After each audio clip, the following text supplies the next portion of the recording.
आजकल आप यूट्यूब या रील्स में बहुत सारे मोटिवेशनल स्पीकर्स को सुनते हैं और देखते भी हैं, पर क्या आपको लगता है कि वो सारे मोटिवेशंस आपको 2 या 3 घंटे के बाद भी उसी तरह से मोटिवेट करते रहते हैं जिस तरह से आप उसको सुनते समय होते थे? तो मेरा ऐसा मानना है कि नहीं, वो आपको 1 या 2 घंटे के बाद जो है वो आप पूरी तरह से भूल जाते हैं। एक्चुअली मोटिवेशन होता क्या है? तो मोटिवेशन जो है मोशन से रिलेटेड है। एक ऐसा चीज़ जो आपके माइंड एंड बॉडी के अंदर लक्ष्य के तरफ एक मोशन ला दे, दैट इज़ कॉल्ड मोटिवेशन। इसके लिए कोई ज़रूरी नहीं है कि बहुत अच्छे आपको सेंटेंस और वर्ड सुनने की ज़रूरत है, बल्कि इसके लिए ज़रूरत ये है कि वे सभी चीज़ें, वो सभी नीड्स जो आपके वास्तविकता में पूरी हो सकती थी पर अभी तक वो पूरी नहीं हुई है, और आप उसको पूरी करने के लिए जब आगे बढ़ते हैं, मोशन में आते हैं, दैट इज़ कॉल्ड मोटिवेशन। इसको हम बहुत सिंपल से भी समझ सकते हैं। जब आपको प्यास लगता है तो कुछ समय तक आप उसको टालते रहते हैं, लेकिन फिर उठ करके बोतल लेके पानी पी लेते हैं। कई ऐसे भी नीड्स होती होंगी जो कि कल्पना में तो आपके होते होंगे, पर आप उसको रियल लाइफ में नहीं इम्प्लीमेंट कर सकते हैं। तो ऐसे नीड्स या ऐसे जो आपकी इच्छाएं हैं, उस इच्छाओं को लेकर के मोशन आपके अंदर नहीं आता। हम लोग जब इसको बृहत रूप से देखना चाहते हैं तो हम ये देखते हैं कि कई तरह के चीज़ें आपके अंदर मोशन लाती हैं।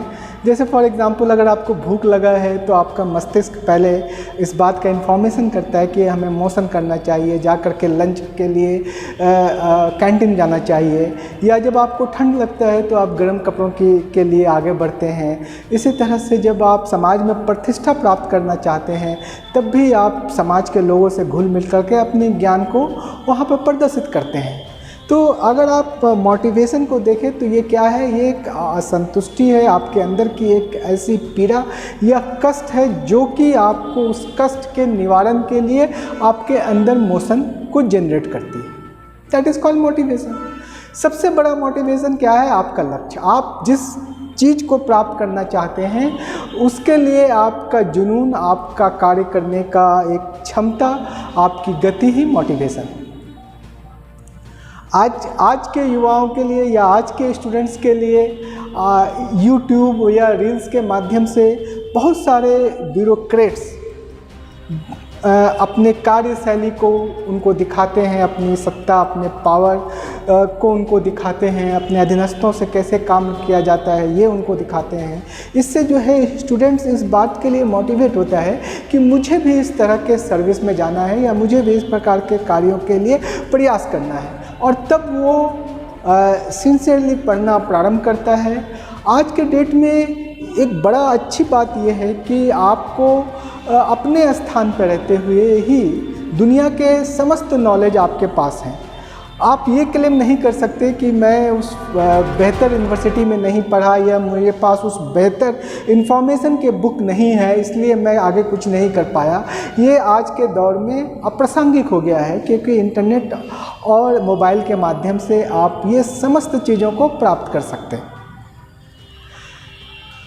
लेकिन जिस प्रकार से इंटरनेट और मोबाइल आपको दुनिया के बेहतर सुविधाएं उपलब्ध कराते हैं, आपको प्रगति और तरक्की की ओर ले आते हैं, उसी तरह से अगर आपने इसका मिस यूज़ किया तो ऐसे स्थिति में आपका समय, एनर्जी ख़त्म होगा, ख़राब होगा, और आप जो है आपके विकास रुक जाएंगे। ये एक दो-धारी तलवार की तरह से है। अगर आपने इसका सही से उपयोग किया तो आप किसी भी जंग को जीत सकते हैं, लेकिन अगर आपने इसका मिसयूज़ किया तो ये आपको ही हानि पहुंचा सकता है। हमारे ज़माने में मोटिवेशन या हम लोग जिस चीज़ को देख करके मोटिवेट होते थे सिविल सर्विसेज के लिए, वो थी गाड़ी में लगी हुई लाल बत्ती। लेकिन अब तो वो कल्चर ख़त्म हो गया है। अब उसके जगह पे आपको रियल हीरोज़ यानी कि जो रियल ब्यूरोक्रेट्स हैं वो आपको काम करते हुए दिखते हैं, उनके कार्यशैली आपको दिखते हैं और वो आपको भी प्रेरित करते हैं। कई लोग इसकी आलोचना करते हैं कि ब्यूरोक्रेट्स जहाँ भी जाते हैं वो अपना कैमरा लेके जाते हैं, ये उनका मैटर है। अगर वो उनके कोड ऑफ कंडक्ट का उल्लंघन होता होगा तो निश्चित तौर से उनके ऊपर कुछ ना कुछ कार्रवाई होगी, लेकिन ये स्टूडेंट्स के लिए तो बेहतर है ना, क्योंकि स्टूडेंट उससे प्रेरित होता है, अभिप्रेरित होता है।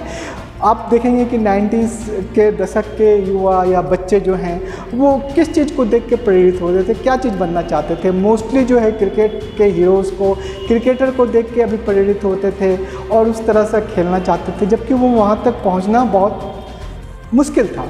इसी तरह से बहुत सारे ऐसे युवा होते थे जो कि एक्टर्स को देख करके उससे अभिप्रेरित होते थे, उस तरह बनना चाहते थे और वो उस तरह से कभी बन नहीं पाते थे। तो आज का जो जनरेशन है वो जनरेशन के लिए इंफॉर्मेशन भी है, मार्गदर्शन भी है, यानी गाइडेंस भी है, आपके रियल हीरोज़ भी है। और अगर तब भी आप अच्छे रिज़ल्ट नहीं दे पाए तो इसमें गलती सिर्फ आपकी है।